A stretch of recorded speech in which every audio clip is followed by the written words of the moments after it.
Si quieres hacer como un breve recordatorio para la gente que estuviera viendo esta sección, como el eslogan, digamos, de tu charla, si quieres, vamos, te doy libertad.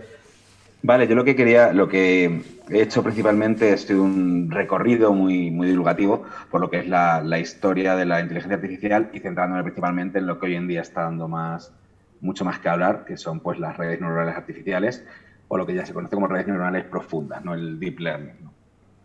Y bueno, he intentado un poco para hacerla quizá más interesante, oponer, que bueno, se suele oponer a veces, otras veces no, pero bueno, en lo que es el paradigma de programación simbólico que suele, ¿no? Ya lo habéis visto, si lo he visto la charla, Sí.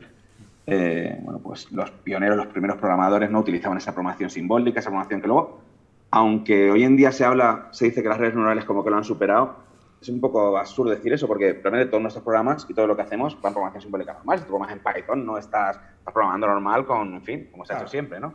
Pero bueno, especialmente a nivel historiográfico se ha puesto un poco así, ¿no? Que había una rivalidad constante entre un tipo y otro, ¿no? Bueno, pues hoy en día parece que con los últimos resultados las redes neuronales están como ganando. Bueno, ya veremos, esto es solo ahora. Tenemos siempre la impresión a veces cuando vas viendo la historia de la ciencia que vive siempre no sé, en el presente y que lo que está pasando ahora va a ser lo que... Y luego, ¿no? Luego lo mismo, de aquí a 10, 15 años, todo esto que aquí es lo más de lo más, se ha olvidado completamente y la última moda es otra cosa que antiguamente había sido desahuciada, pero de repente otra vez se pone de moda y es lo más. Entonces, bueno, pues a día de hoy es lo que está dando mucho, ya veremos. Y además hay que tener mucho cuidado. Investigando sobre esto me he dado cuenta mucho de que en ciencia y en tecnología, y cuando hay muchos intereses económicos, ¿no? De empresas por medio, esto aquí hay más mentira que en aquí hay tomate. O sea, nosotros son grandes expectativas que luego no tienen nada que ver con lo que es la realidad. Todo es ahí, no sé, hay mucha mentira y ya digo, mucho. Hay que tener cuidado, Mucho marketing. Mucho marketing, muchísimo. No, a mí me ha gustado especialmente el contraste que has dado en tu charla de presentar primero la programación más convencional como una base de datos de conocimiento y demás, como simbólicamente, y como luego introducir el sistema como que más arquitectónicamente refleja, ¿no? Como las redes neuronales y demás, y cómo se puede conseguir incluso superar, ¿no? Que ese es un poco el mensaje, yo creo que ha sido una constante a lo largo de tu charla, es como superar esa programación más simbólica, como más construida, por así decirlo, ¿no? Me ha gustado mucho ese contraste en tu charla. Claro. Eso es lo guay. Lo guay de las redes neurales hoy en día es como que prometen siempre aprender más que el programador, superar al programador siempre. Exacto. Tú cuando programas habitualmente en programación normal, lo que haces o lo que quieres hacer es algo, en fin, el programa es lo inteligente que tú seas, como si dijéramos, ¿no? Sí. Pero en redes neurales de repente, pues ya digo, y tenemos muchas así, tienes una máquina que no sé, tú pues el ejemplo en la charla, ¿no? De máquinas que hacen, por ejemplo, detectar un tumor en una radiografía de pulmones, ¿no? Por ejemplo, pues el programador no tiene por qué tener ni la más remota idea de conocimiento médico de identificar una radiografía y, sin embargo, crea una máquina que lo hace mejor que un doctor en medicina, en radiología, que lleva 20 años mirando radiografías, ¿no? Entonces, eso es espectacular. Sí, totalmente. En ese sentido, es una pasada. Sí, perdón, sigue. No, sí, adelante. No sé si habéis visto, estos días está también el campo muy removido con, que lo menciono al final, pero bueno, no me metí mucho con GPT-3, ¿no? El programa de compresión de textos, ¿no? Que es una cosa bastante espectacular. Estamos viendo a ver hasta dónde llega y a ver si llega tanto como promete, como decimos, pero de momento es alucinante, macho. Le das como para programar, tú le dices, programa en Python una clase que haga no sé qué, y te lo hace bien, además con muy poquitos fallos, con menos de los que tenemos habitualmente cuando el programa, que somos todavía la comita, no el tal, no sé qué, trae error, pues lo hace súper, y dices, joder, macho, esto es, por lo menos, bastante impresionante así de primeras. Habrá que ver, ya digo, las posibilidades y a dónde llegan, pero, pues, bastante... ¿Tú crees que este tipo de inteligencias, del algoritmo GP3, por ejemplo, todo lo que sea el reconocimiento reconocimiento del lenguaje natural y demás, ¿crees que es un gran avance en ese sentido? A ver, eso es que por un lado hay una cosa que es muy mala de este sistema, es que es como fuerza bruta absoluta. Yeah. Es decir, cuando te responde algo y te responde bien, no es porque lo comprenda, digamos, de alguna manera lo que está escribiendo, es porque ha leído tanto que lo que hace es hacer un pupur remix ahí un poco entre todo lo que ha leído, que esté correcto, entonces, claro, ha leído millones de cosas, millones de frases que van con eso. Entonces, claro, te lo hace bien, pero claro, no hay ninguna comprensión, no se entera de nada. Pero claro, hay veces que para algunas cosas, es lo que quizá ahí donde está lo interesante, no solo con haber leído todo puedes contestar. Hay veces que hay cosas que parece que necesitas algún tipo de comprensión de algún tipo de regla, de algo, de trasfondo para dar algún tipo de respuestas. Entonces, yo creo que es lo que está interesante de este tema, ver hasta qué punto que aprende él por dentro para responder al final. Porque hay cosas que sí, cualquier cosa que sea información o traducción de idiomas incluso, o no lo sé, traducción de idiomas, porque tú le dices ¿cómo se dice esto en inglés? Y te lo traduce perfectamente, a un montón de idiomas además. Hay cosas que dices, esto conocimiento gramatical, quizá tiene la gramática inglesa dentro de algún modo, la tiene, no la tiene, hasta qué punto la tiene, o es todo memorizado, y ahí es donde yo creo que es lo chulo y lo que puede ser valioso, porque así de primeras es muy de fuerza bruta, ya digo, es que está es gigantesco, es un programa, 175.000 millones de parámetros que miras, es una barbaridad de monstruo, de hecho incluso no había dataset para entrenarlo, no había texto suficiente para entrenarlo, tuvieron que modificar los datasets de varias maneras, pasar varios filtros para tener suficiente cantidad para entrenarlo, o sea, no había texto en el universo suficiente para entrenarlo, o sea, ya es una brutalidad. Es muy curioso porque nosotros cuando aprendemos un lenguaje, cuando somos pequeños, también lo hacemos fuerza bruta.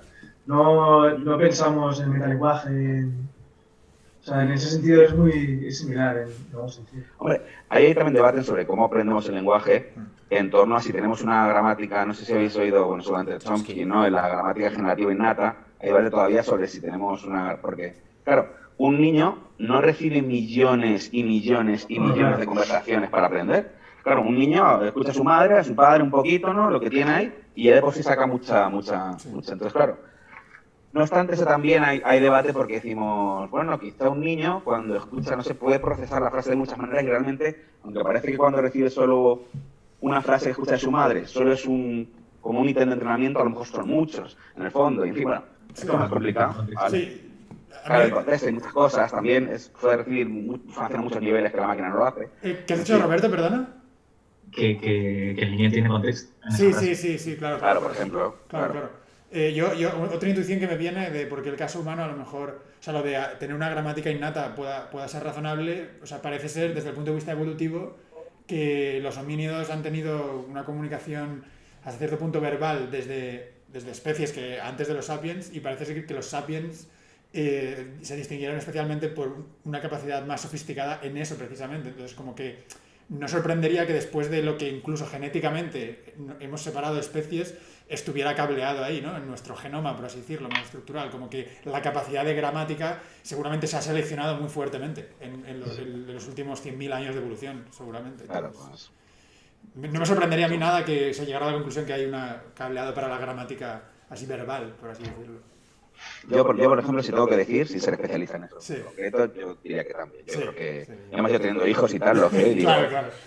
si aprenden súper bien a hablar, digo, si es que habla muy bien y no creo, y está afinando muy bien, no sé, yo creo que hay algo, venimos... Sí. Qué suerte, estás haciendo, tienes ahí en tus manos el experimento definitivo de tener un hijo creciendo. Sí, eso está muy guay. Yo, vosotros sois jovencitos, pero cuando tengáis, esto está guay, te das cuenta de muchas cosas, a lo mejor dices, no es, vamos, yo por ejemplo, y no solo el lenguaje, a muchos niveles, yo creo que venimos equipados con muchas cosas. Creo que había un experimento curioso que hicieron que consistía en, por ejemplo, los niños pequeños de primeras, creo que es más fácil si tú intentas enseñarle por ejemplo, a tener miedo. Y tú dices, voy a enseñarle de primeras a tener miedo a una pelota o a tener miedo a una serpiente. Entonces yo digo, a la pelota, cada vez que él ve la pelota, le pongo una descarga eléctrica, ¿no? Es para conductista poloniano ahí duro, chungo y malvado, ¿no? Le pongo una descarga, ¿vale? Para que le tenga miedo. Pues a lo mejor para que tenga miedo a la pelota tengo que darle 3 descargas, la tercera ya lo sabe, ¿no? Pues sin embargo, con la serpiente, enseguida, lo aprendía antes, con menos experimentos y con menos que por ejemplo, una pelota o cualquier otro objeto que aparentemente no es peligroso. Claro. Entonces de ahí se deducía que quizá nacemos con un miedo innato ya a las serpientes. Sí. Y quien dice eso, pues vete a ser así muchísimas otras cosas más. Claro. Que son innatas y que están por ahí, ¿no? ¿Vale? Sí. Yo el mismo experimento lo había escuchado con arañas y otro perdón. Ajá. Luego, si no es más fácil enseguida, digo, un niño que no ha visto en su vida una araña y otro objeto, ¿no? Pues la araña lo pilla antes, ¿no? Sí, tiene sentido. Yo creo que, o sea, cuando uno piensa en, o sea, como en los cerebros biológicos, ¿no? Como en una especie de, como de panorama de todas las cogniciones así parciales de los diferentes animales y tal, como sistemas adaptativos así más biológicamente, evolutivamente quizás. Claro, o sea, yo qué sé, un animal más primario seguramente no tuviéramos una duda de, ay, ese animal desarrolla una cognición ahí sofisticada a lo largo de su vida de cómo tener miedo y tener instintos, ¿no? Es como que claramente están cableados, programados para tener, o sea, favorecer un cierto tipo de estímulos y huir de otros y demás, ¿no? Entonces, como que yo creo que los humanos, pues claro, somos un caso extremo a lo mejor, quizás cognitivamente sí que estamos lejos, no sé en qué medida, en mi charla a lo mejor podemos hablar un poco más de eso, y cómo de lejos estamos de otras cosas cognitivamente, pero yo creo que es una noción un poco de continuo, en cierto sentido, ¿no? De gradación, de espectro. Yo, por ejemplo, una cosa que me llama mucho es pensar que incluso podríamos tener conocimientos, o sea, podríamos a lo mejor cosas que sabemos, porque siempre parece que, a lo mejor se habla, por ejemplo, cuando hablamos de la gramática, parece que la gramática puede ser innata, pero luego los idiomas que tú aprendes sí son adquiridos, no los aprendes. Y si no, al 100%, es decir, y si a lo mejor hay conocimientos que yo tengo y que nazco con ellos y se han quedado de algún modo a nivel de especie ahí atesorados, igual que este miedo, conocimientos puros. A lo mejor, no sé, a lo mejor sé cosas que nazco con ellos, no sé, no todo podría ser, no sé qué, habrá muchos, seguramente habrá literatura al respecto y habrá investigaciones, no sé. Hombre, es que claro, seguro. Llega un punto en el que la frontera en la que se puede hablar conocimiento o formación adquirida ya, o sea, es como que hasta qué punto, ¿no? O sea, pues uno nace con un sentido del equilibrio a lo mejor y un sentido de, ¿sabes? Del peso y demás y pues dices, como que todos nacemos con el conocimiento de eso, ¿no? Entonces, como una cierta física primitiva, digo yo, que todos naceremos con ella, nosotros lo aprenderemos, ¿no? No, para nada. Pero que un niño pequeño no sabe que el suelo, no sabe que los objetos no vuelan así sin haber, no sé, sin tener que experimentar, ¿no? Sin tener, no sé, ¿no? Creo que hay, ¿no? Sí, es muy interesante, sí. Desde luego. Por divagar un poco sobre esto, sin tener ni idea del trasfondo que hay detrás, hay estudios sobre que las hijas de personas que han estado en una posguerra tienen más facilidad para adquirir peso y tener reservas de grasa. Todo esto dentro de la epigenética y tal. A mí no me extrañaría nada que un factor epigenético fuese la habilidad para entender mejor un idioma, por ejemplo. Por ejemplo. Sí. Por ejemplo. Tendría sentido. Dentro de los tipos de redes que se pueden hacer dentro del cerebro y tal. Pero por quizá estamos quizá tan un poco con el tan atados a Darwin, ¿no? Como que parece cualquier tipo de cosa que se herede que no sea puramente genética. Ya suena, no, esto no puede ser, esto es pseudociencia, ¿no? Claro. Porque no, Darwin dice que solo es genética y toda la cosa, por ejemplo. Pero ahora con la epigenética, cuando lo hemos cambiado, pues se abre otra vez la idea, ¿no? ¿Cuántas cosas quizá podemos pues heredar, ¿no? O de nuestros ancestros, ¿no? Pues eso, como, fíjate. Sí, totalmente. Yo tengo una pregunta para ti, Santiago. Vale, dime. Tengo varias, pero una es muy sencilla y puede... Venga, que, a ver, ahora parece que, aunque no es toda la inteligencia artificial que hay, parece que el paradigma típico es las redes neuronales y tal. Por lo que has dicho, parece que piensas que va a haber un cambio de paradigma en algún momento, pero ¿hacia qué dirección crees que puede ser ese cambio? ¿Cómo? Pero el cambio de paradigma, ya he dicho, o sea, es del simbólico tradicional, de cómo programamos habitualmente, hacia que ahora están de moda las redes neuronales. No, me refiero que para construir una red neuronal se tiene como el ejemplo de una red biológica y se construye la red neuronal en función de eso. ¿Crees que puede haber un cambio de paradigma que no sea eso? Que no vayamos hacia eso. Bueno, mira, una cosa curiosa es, realmente, cuando se empezaron a teorizar sobre las redes neuronales artificiales, se intentó mucho inspirarse en lo biológico. Pero realmente cuando han ido avanzando en el campo se han separado completamente. De hecho, los sistemas que tenemos hoy en día, tú vas a... No sé, nada que ver. Y de hecho, muchas están funcionando mejor alejándote de lo biológico. O sea, haces otra cosa distinta. El ingeniero va probando, a ver si funciona de tal manera o de otra, y se están alejando mucho. Entonces, muchas veces, quién sabe si... Es curioso, ¿no? Intentando emular algo biológico y para ver si es tan bueno como biológico, pues sale el tiro por otro lado. Esto es una cosa apasionante en la ciencia, eso, como van por un sitio y les puede salir por otro lado y acabas haciendo un descubrimiento completamente diferente y vas hacia otro lado y no tiene nada que ver con el original, ¿no? Pues las redes neuronales, te digo, muchas son arquitecturas que son completamente distintas ¿vale? De hecho, hay también polémicas, o yo he leído entre pues, neurólogos, ¿no? Biólogos, ¿no? Especializados en el cerebro con los ingenieros. Claro, es que son dos campos que no tienen nada que ver, completamente diferentes. Y claro, eso además a los neurólogos les fastidia mucho porque cuando tenemos a ingenieros diciendo que no, vamos a tener máquinas, inteligencia artificial generales en 2 días, la singularidad tecnológica está aquí al lado, vamos a tener máquinas que nos dominen en nada. Pues claro, de repente llega el neurólogo y dice, pero vamos a ver, son imbéciles, o sea, no miro un cerebro por dentro alguna vez, si no tenemos ni pajolera idea de cómo funciona todavía una neurona. Es un sistema complejísimo que estamos en pañales, ¿no? La neurología moderna. Sí. Y dicen aquí que van a hacer ya una máquina súper y tal. Entonces, hay un conflicto por eso, porque nos estamos alejando, ¿no? de la biología para hacer otras cosas. ¿Esto va a dar lugar a otras cosas completamente diferentes? Pues no tengo ni idea. De momento lo que hay es que piensa, el GPT-3 es de 2020. Es que esto está llegando a una velocidad que nuestra capacidad también de análisis de lo que está pasando, nos estamos quedando, es que no da tiempo a probar, no sabemos. Cuando estás probando una cosa, yo ahora que estoy haciendo el doctorado en la Universidad de Granada, y eso, estoy hablando sobre redes neurales y tal, entonces claro, estoy constantemente cambiando. Tengo una cosa y digo, joder, macho, ahora acaban de sacar esto y cómo lo voy a meter. Borro, retoco otra vez, pues a una velocidad rapidísima. Entonces, pues no sé hasta a dónde nos llevará esto. Pero vamos, de momento, vamos, a aplicaciones prácticas y sobre todo las redes neurales tienen mucha pregnancia, es decir, entran en muchos campos. Es decir, la revolución esta pues te va a servir para un biólogo, va a servir a un geólogo, va a seguirle a una matemática, en fin, a muchas especialidades y va a ir cambiando pues muchísimas cosas. Santiago, antes de que, Roberto, o sea, quiero que sigas haciendo esas preguntas, pero incidentalmente lo que has mencionado de cómo las redes neuronales artificiales, que sobre todo las que se usan ahora y tal, en realidad ya no se asemejan tanto, a lo mejor, estructuralmente al modelo biológico. Yo es que no sé nada en el sentido técnico de las redes neuronales, o sea, artificiales. Y te quería preguntar, o sea, si tuvieras que hacer la simplificación de que sí que se asemejaran, por así decirlo, ¿vale? O sea, porque entiendo que estructuralmente ya no se parecen mucho, pero si tuvieras que hacer esa simplificación, ¿tú crees que es el grado de conectividad de esa red muy superior al que normalmente se encuentra en los sistemas nerviosos naturales? No, yo lo que creo no es tanto la conectividad como más cosas que tiene que hacer la neurona. Yo, por ejemplo, una neurona es una célula que tiene un mogollón de procesos químicos dentro, que suceden a lo bestia, y que seguramente incidirán en su funcionamiento, en cómo funciona, en cómo dispara. Porque lo que se hizo en un principio se entendieron las redes neuronales como un conmutador lógico que básicamente dispara binariamente, ¿no? Claro. Pues como has visto, ¿no? Tiene sus conexioncitas y tú le dices, pues cuando recibe un número supernumeral disparamos, ¿no?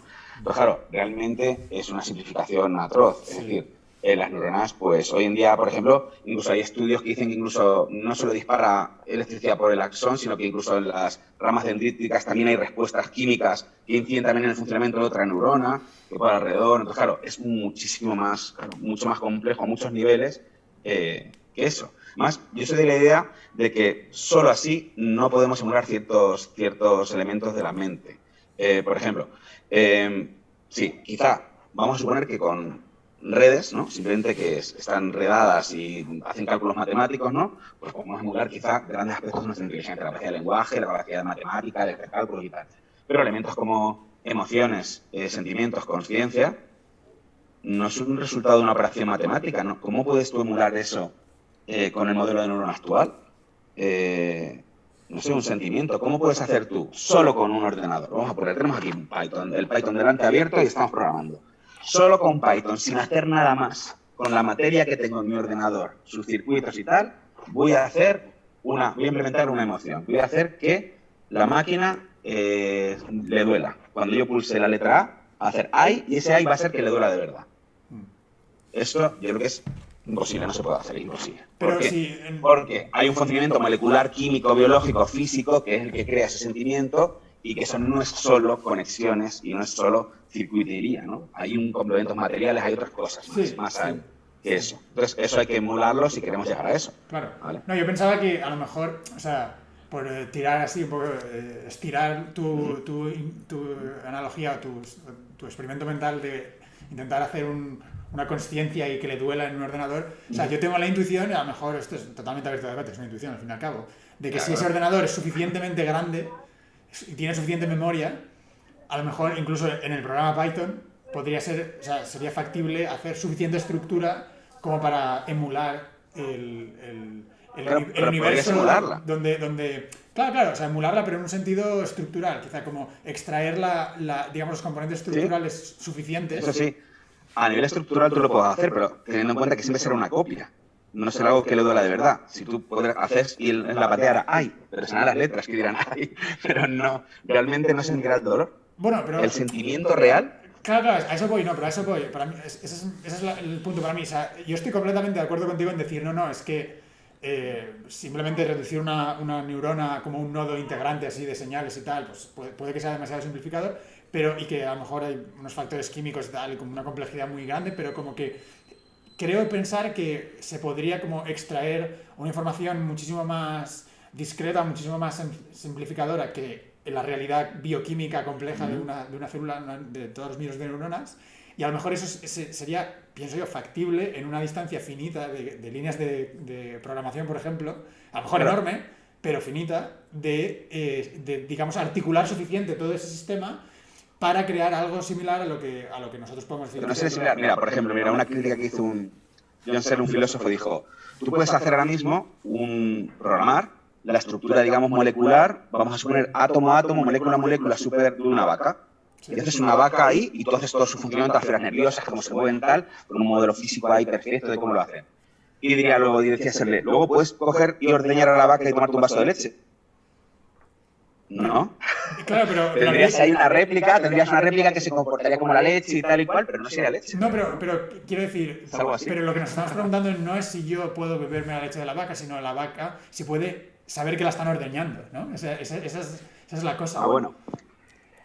O sea, la vaca, bueno, a un cierto nivel de conocimiento sí podría saber que la están ordeñando y podría estudiar ciertas cosas, pero claro, hasta cierto punto, yo lo que digo, hay elementos, claro, y podría estar con una máquina todo un programador de ordenador que es inteligente y hace cosas inteligentes, que esa inteligencia en el mundo es real y es así, ¿no?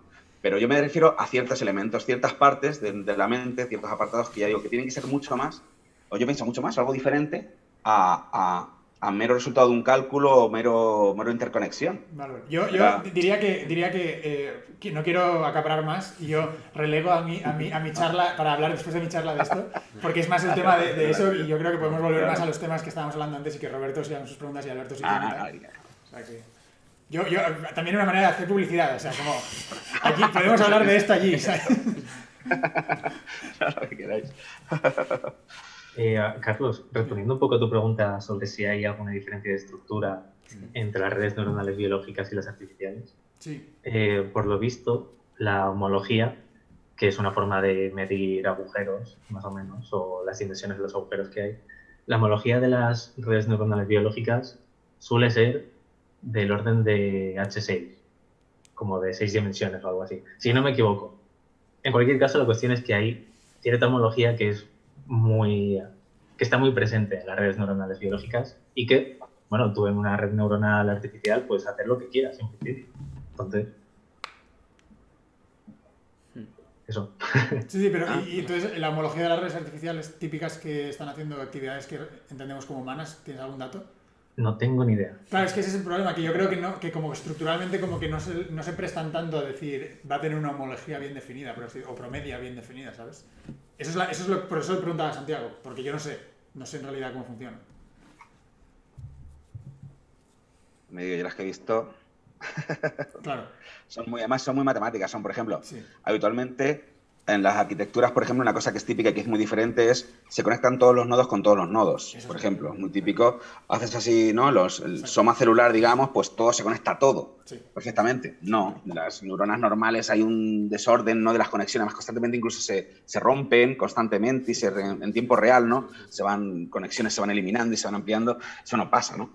Las redes neuronales son muy matemáticas, muy ideales. Eso me parece súper relevante lo que acabas de decir, porque en parte mi pregunta era una reformulación de esa pregunta más sencilla de que en los nodos de cómputo, en algún sentido, en las redes neuronales artificiales, como tú dices, parece que están todos relacionados con todos, o todos conectados potencialmente con todos, en cierto sentido. Sin embargo, en el cerebro humano, estuve mirando las fuentes un poco lo que se conocía, la conectividad promedio de una neurona es de 10 a la 3, cuando hay 10 a la 11 neuronas en el cerebro. Entonces, claro, es brutal. Es una diferencia de tener 10 a la 11 elementos, que justo los ejemplos que has puesto es de GP3S, creo que tenía 10 a la 11 por ahí. Elementos de algún tipo, no eran parámetros, creo que lo que sí, son parámetros que son. No sé si es equivalente o no, pero como que unos órdenes de magnitud que dices, si todo eso está conectado con todo eso, el grado de conectividad es mucho más alto potencialmente que en el cerebro humano. Pero efectivamente son nodos muchísimo más sencillos que una neurona. Claro. Además, ya te digo, hay conexiones hay muchas más cosas. Es que, por ejemplo, cuando hay una sinapsis, ¿no? En el espacio de la sinapsis, ¿no? Muchas veces pasa que el tiempo, por ejemplo, que esté el neurotransmisor cuando influye mucho en el otro. En el otro no, en las neuronas normales es como solo un disparo. Solo ahí le llega información, un número, un valor, 43. Ah, vale. Incluso fallos en la sinapsis se libera, yo qué sé, dopamina. Pues la dopamina se queda por ahí y luego se mete. Y a lo mejor le está afectando a otro neurona también por otro lado. Esta dopamina misma se acaba llegando a otro sitio y acaba activando no sé cuánto más. Entonces, es como mucho más caótico, mucho más complejo que esto, ¿no? Que estamos... Claro. Quizá porque hace falta tiempo, ¿no? También el campo pues hace falta que avance y se ven haciendo cosas más avanzadas. Todo parece que estamos siempre en pañales. No es verdad, también lo ves.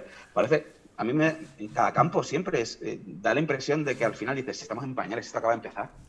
Aunque una disciplina lleve 4.000 años, dices, acabamos de empezar, todavía queda mucho.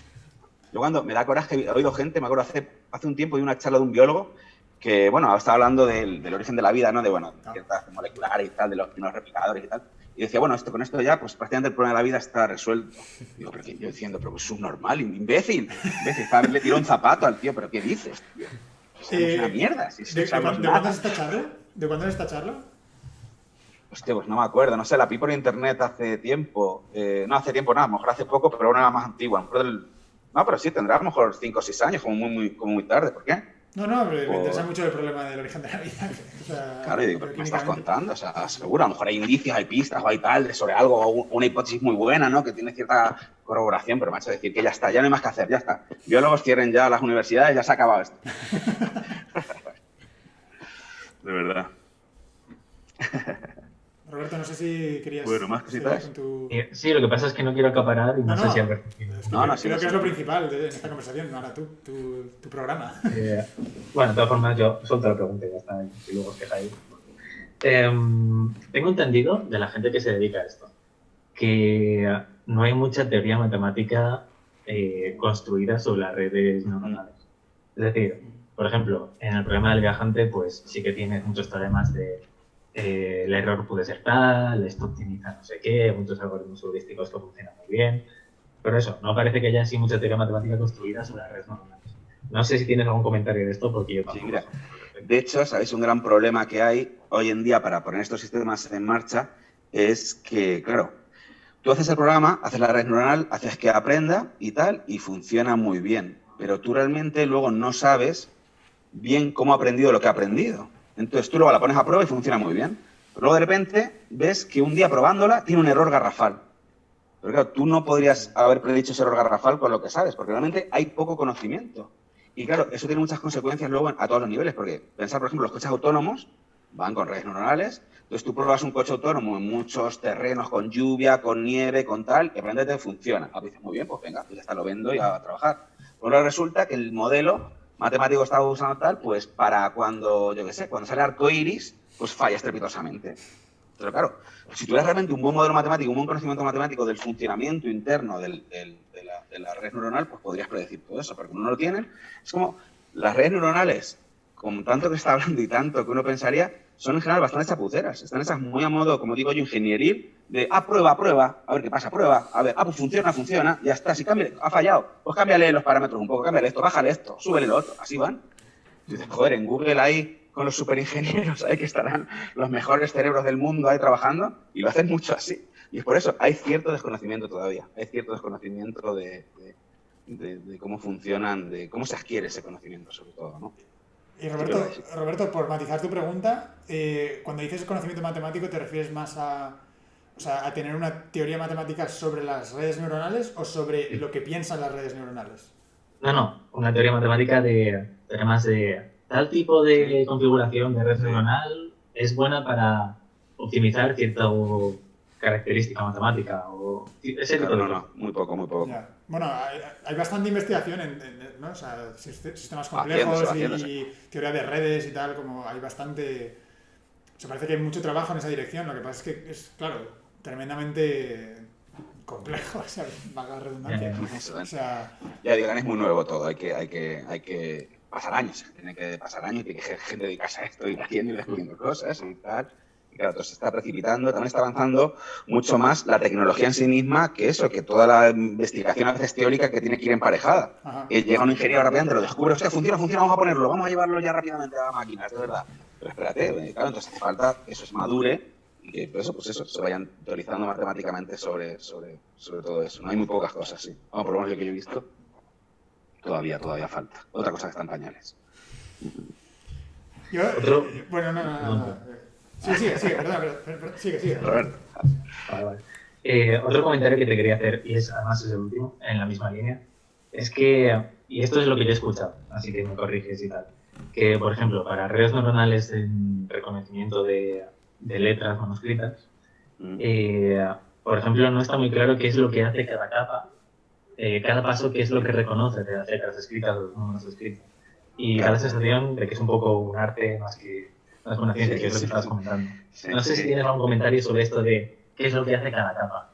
Sí, hay algunas que se hacen que funcionan muy bien o que se está empezando y hay gente ya que ya los va dominando, casi eso como por ensayo y error, y sé que hay algunas que ya vas buscando y vas viendo, pero claro, cuando ves que falla, ya pues luego hay métodos, ¿no?, que vas viendo en qué capa ha fallado, por qué ha fallado tal, vas viendo, si ha fallado en esto será porque no he visto esto en concreto, entonces ya se está viendo qué capas pueden ir para cada cosa y se va haciendo cada vez más, ¿vale? Pero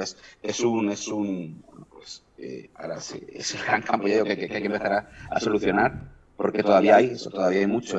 De hecho, por ejemplo, en GPT-3, eso no tiene ni idea ahora mismo, no sabe qué hace nada, ninguna capa, no sabemos qué hace nada, ¿vale? Pero poco a poco, cuando se va estudiando y vas viendo en qué falla tal, pues esta parte parece ser que está dedicándose a esto, o esta parte está dedicándose a lo otro, y ya se va intentando ver. ¿Vale? Pero sí, todavía hay muchas que no. Otras sí, otras se saben. Por ejemplo, hay muchas lo que sea, por ejemplo, las convolucionales clásicas para reconocimiento de imagen, en muchos aspectos sí se saben y ya el ingeniero truca claramente la capa para que se fije en un factor concreto de la imagen y que busque pues, colores, formas geométricas determinadas, ¿vale? Pero muchos no. Muchos es ahí prueba, a ver qué pasa. Sí. Yo vuelvo a hacer publicidad de mi charla porque comentaré un poquito de algo que se ha visto de lo que llamé en la charla disección de redes neuronales artificiales, de cómo el hecho diferencial de las redes artificiales frente a las biológicas, de que tú puedes abrir el cerebro artificial y que siga funcionando mientras, si tú abres un cerebro biológico, deja de funcionar. Entonces, hay unos avances en ese sentido que creo que son súper interesantes para lo que pregunta Roberto, o sea que lo podemos comentar allí, ya digo, no digo mucho más que la evidencia que hay, pero está muy interesante. ¿Sabes algo más ahí? Sí. Está muy... ¿Y alguna red neuronal para hacer redes neuronales? Me suena que sí que había algo. Sí, ya se usan, el automachine learning. Eso hay muchas, pero sobre todo, eso me acuerdo, cuando vi el primer paper de eso, parecía ya máquinas que se programan a sí mismos, claro. Se programan a sí mismas, se hacen más listas cada vez exponencialmente y ya está, Skynet, el fin del mundo, ya. No. Lo que hay es, por ejemplo, para hacer una red neuronal, pues por ejemplo hay una cosa que son los hiperparámetros, que son como los elementos. ¿Cuántas capas le vas a poner? ¿Cuántos nodos en cada capa? ¿Cuántas conexiones van a cada capa? ¿No? Los datos como generales, globales, ¿no?, de la red neuronal. Pues eso se llaman los hiperparámetros. Pues hay, por ejemplo, redes que lo que hacen es, por ejemplo, haces un algoritmo genético en el que tú pones varias arquitecturas neuronales, ¿no?, con diferentes hiperparámetros puestos al azar al principio a competir, y la que lo haga mejor, pues lo hace. Entonces, de algún modo estás haciendo una máquina que sabe que optimiza a otras máquinas, ¿no?, que hace que mejoren redes neuronales, que mejoren a otras redes neuronales. Pero ya está, no hay mucho más de una red que esté programada, que la red ya está programando a la otra y enseñándole como su discípula, ¿no? No, que va. Hay algo y está muy bien, claro, pero Bueno, y el GPT-3 escribe código en Python, si le escribes, que si te lo digo, bueno, ya lo he dicho antes, ¿no? Te escribe código, ¿no? Lo hace y te lo va haciendo, lo hace bien, pero vamos, más allá. Está guay. Súper interesante. No sé si Alberto querías preguntar algo, añadir a... Alberto, di algo, tío. Yo la verdad es que tenía ciertas preguntas, pero lo habéis dicho todas. O sea, la última que me pregunté es precisamente si redes neuronales hacían otras redes neuronales, así que Pues ya está, perfecto, muy maravilloso, chicos. Claro, no puedes decirle a GPT-3, programa en Python una red neuronal que haga esto, ¿no? Eso no puedes. Sí. Dile. No, sí le puedes. O sea, tú lo que pasa todavía que supongo no lo hará muy bien, tendrá fallos, pero tú puedes decírselo, te lo voy haciendo, ¿eh? O tú, imagínate, le puedes decir, GPT-3, haz una red que sea mejor que GPT-3. Hasta de mismo, claro, eso es. Sí. Claro. GPT-3, hazte a ti mismo. Sí, muy interesante. Bueno, pues yo creo que si no tenéis mucho más que decir, lo podemos cortar aquí y ya nos iremos reencontrando en otros momentos, o sea que... Muy bien. Claro. Mira, pues veré tu charla. Me alegro, que por lo menos haya convencido a 3 personas de que vean la charla. Pues nada, muchas gracias a todos. Pues nada, entonces. Y nos vemos por aquí. Que vaya bien por Ordesa. Muy bien. Venga, pues muchas gracias. Parece que buen día. Sí. Puedo ir a algún lado. Venga, hasta luego.